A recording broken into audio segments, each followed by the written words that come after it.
Hello everyone, and welcome to another episode of Financial Tips. My name is Gerald. On this week's episode of Financial Tips, I'm going to talk about 8 key ways of protecting, managing, and also growing your money. Most people have the problem of trying to control their personal finances, and it becomes a big issue for them because in as much as they receive money, they don't really know how to control or even how to manage their money in the long run, and always becomes a big problem for them in terms of how to control their personal finance. So we are taking this week's episode as a way of helping people out there to control their personal finances in their current situation and also in the future long term.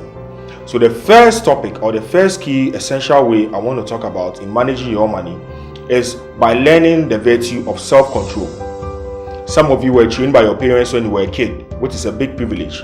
But for some of you who weren't trained at that age, you need to learn that quality by yourself. The sooner you learn that trait of self-control, the better for you in managing your money now and also for the future years to come. The second key point I want to talk about in managing your money or your personal finances is by taking control of your financial future. If you don't manage your money by yourself, people are going to find ways of mismanaging their money for you. There are so many people out there coming out to so many investment packages with very, very incredible interest rates. So you need to be very careful out there with who you work with or who you want to put your money in. That is why you also have to learn yourself all the things you need to know with personal finance and how to even invest with people like these.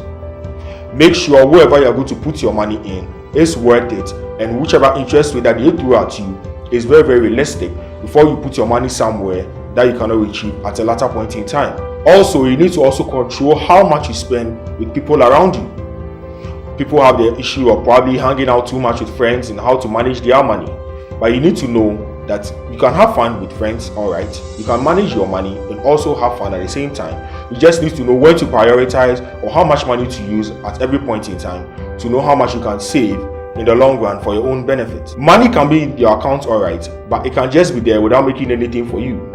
That is why you must also learn how to invest with your money. In as much as you are receiving, it must also make money for you in the long run. So you need to know all the investment types out there and how much you can make to double or multiply your money in as much as it has also come in the long run. There are so many investment types in so many banks, so many financial institutions, which I don't want to talk about so much with my limited time. So I'll just advise at this point to also make your inquiries in all the lucrative investment types that are out there for you to invest your money. It's also a good way to add to more money that you have already and also developing it in other ways that you can. The fourth essential way to have in mind in managing your money is to know where your money goes at every point in time, which comes to the aspect of budgeting. People don't really do the practice of budgeting all the time, but I advise you out there to always budget how you use your money with how much comes in and how much that goes. You can do this on a daily basis, you can do this on a weekly or on a monthly basis. So in the long run, you compare what you've done in your budget to what has actually been spent or used. Then you know where the deficiencies lie and you correct them as you go on. You will notice in the long run with all this budgeting that you've been doing, it will go a long way to control the way you spend your money and how much that you keep or save in the long run. Thank you so much for watching this episode of Financial Tips. I hope you really got something beneficial. Don't forget to also like our Facebook page at the CEO Project and also on our YouTube channel at the CEO Project, and don't forget to subscribe and also click on the subscription icon to get notified of every episode that we release.